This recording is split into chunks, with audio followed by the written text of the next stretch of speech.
So now we come to the end of Mark chapter 1, verses 29 through 45. And in this section, there are two stories. One is Jesus healing Simon's mother-in-law, and then the second is Jesus healing a leper. And they kind of tie together.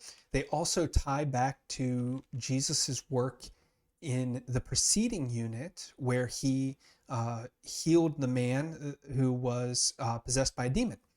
So immediately after that, that's the way that verse 29 opens, immediately after leaving the synagogue. So the picture in my mind is Jesus walking out of the synagogue after the service is over. People are probably excited. There's probably people crowding around him. There's people taking off into the streets, I'm sure.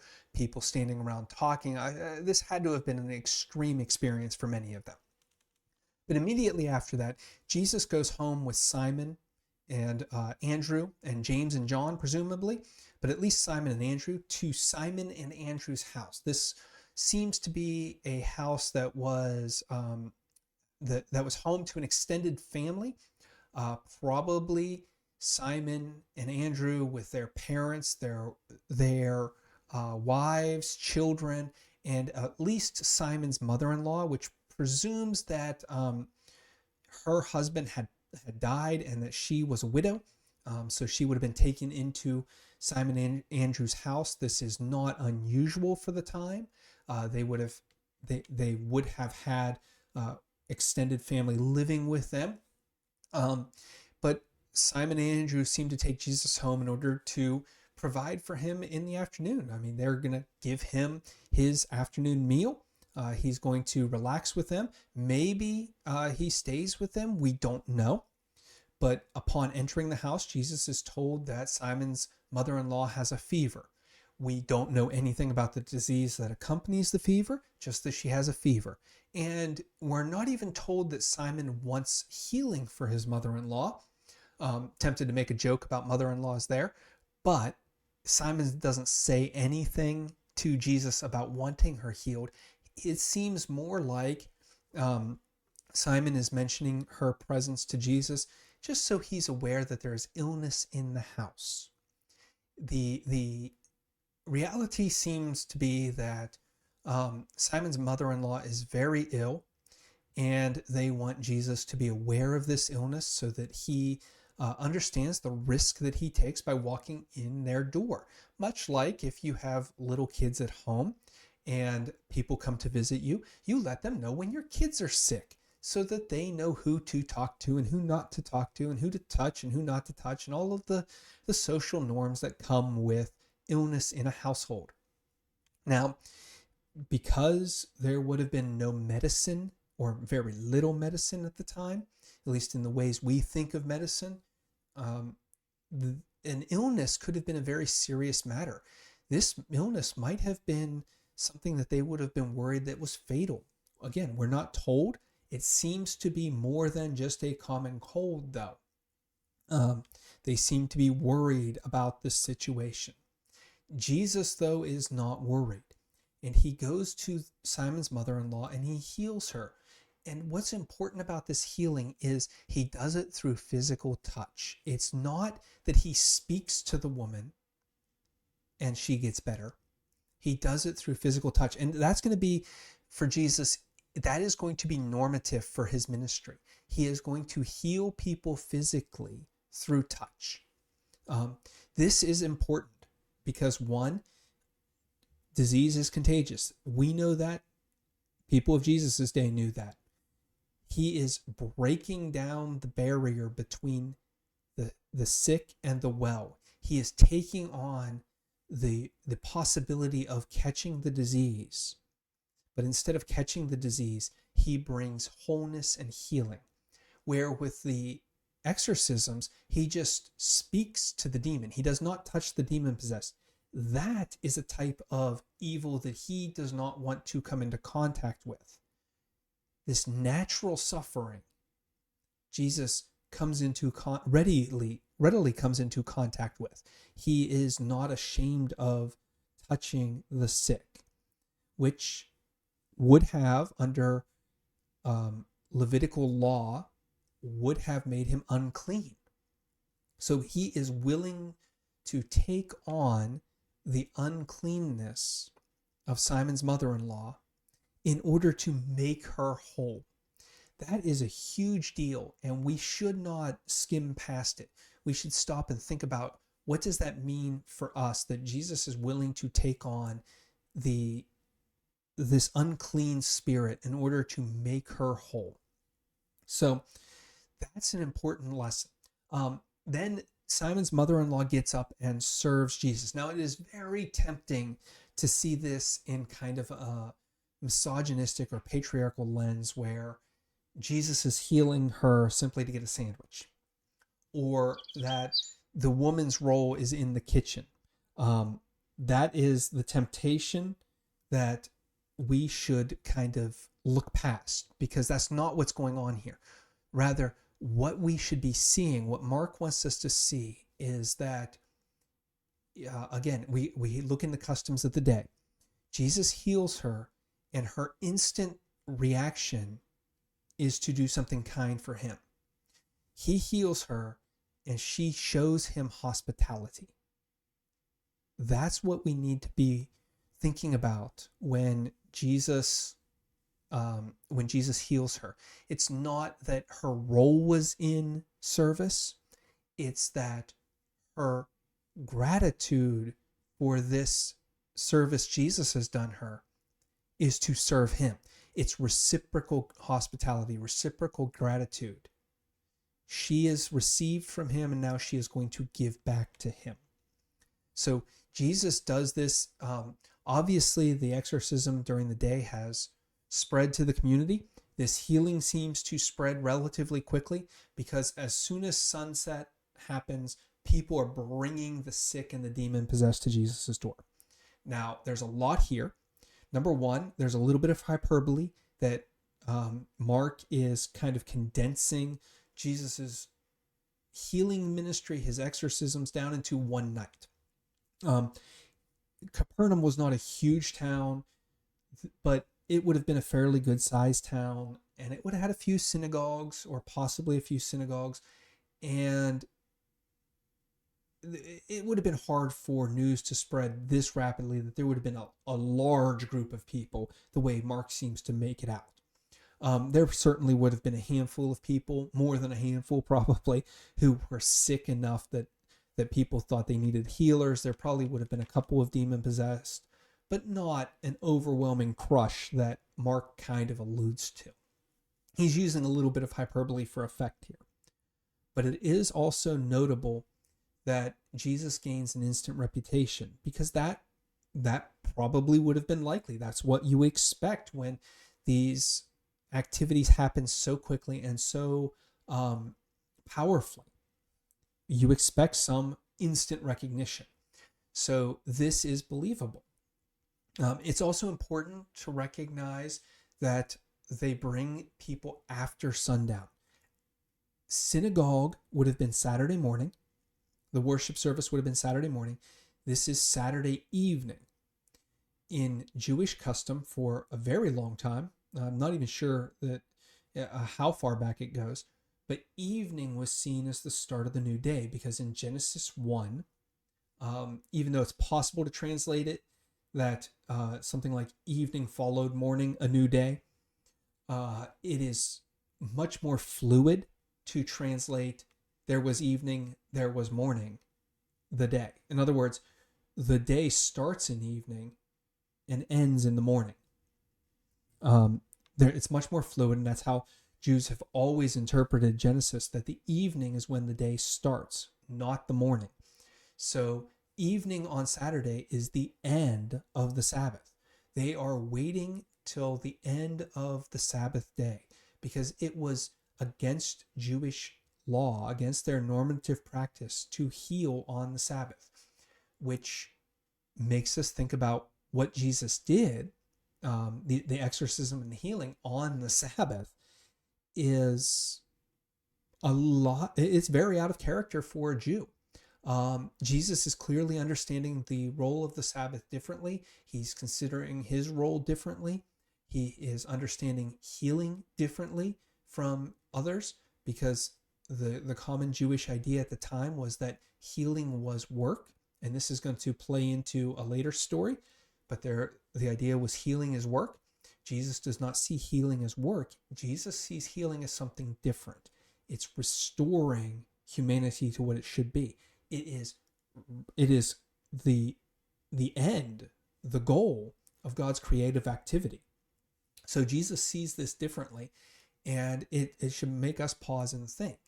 But Jesus heals everybody who is brought to him, whether that's exorcism or physical healing. Jesus heals and makes whole every person who is brought to him that evening. And so we see Jesus, again, Mark is trying to show us Jesus, who Jesus is. So Jesus is a healer. Jesus is the exorcist. Jesus is the teacher. Jesus is the one proclaiming God's reign. Jesus is the one who is surrounding himself with a new community dedicated to all of this. And we see this play out in the very next verse after Jesus heals everybody. He disappears. He goes to prayer. Now, this is how we know Jesus' character, because a person who is healing for the fame and the glory capitalizes on the healing. They don't just disappear. They show up on Sunday morning to bask in the accolades, to meet the people, to talk to the people, to greet the people. That's how we as people would operate. We capitalize on the hype. Jesus doesn't do that. He retreats into a time of prayer. Spiritually, people who are much deeper than I am and do spiritual direction and other things would point out that this is what Mark is talking about here is a spiritual rhythm that Jesus had. In other words, this same person who is proclaiming the message, calling disciples, is teaching, exercising, healing, is now showing us that all of this revolves around prayer and seclusion, which, by the way, is how that first section ends, where Jesus goes out into the wilderness to be secluded. In other words, when we look at it from that rhythm, seclusion begins it, proclamation, community, healing and teaching, healing and exorcism, and then start the cycle again with prayer. So what Jesus is doing is recharging after all of the events. And we're meant to see that this is a cycle for Jesus. It is a pattern of behavior. It is not just that Jesus got exhausted this one time and so he went and was secluded. He is creating a pattern of behavior for us to recognize somebody who is very dependent on God's intercession. Even Jesus, who we say is the Son of God and has a unique role and relationship to God and is God, needs to connect to the Father in order to be in the right space for his ministry. And that's what we're seeing. So this is just as evening starts the day for the Jewish understanding. Here we see Jesus using this early morning prayer time in seclusion as a start of a new campaign. The old has been completed, and now we're starting something new and fresh.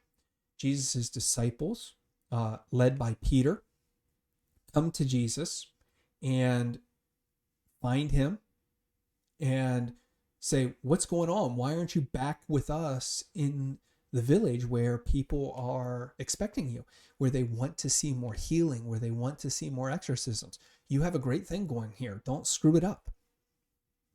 This is the disciples not understanding Jesus' ministry. And the first thing Jesus says to them is, "We're done here. I've brought wholeness to this village. I've brought healing to this village. I've brought the message of the kingdom. Let's go on and proclaim the message in another village, in another area. Let's go through and keep this going in a different way."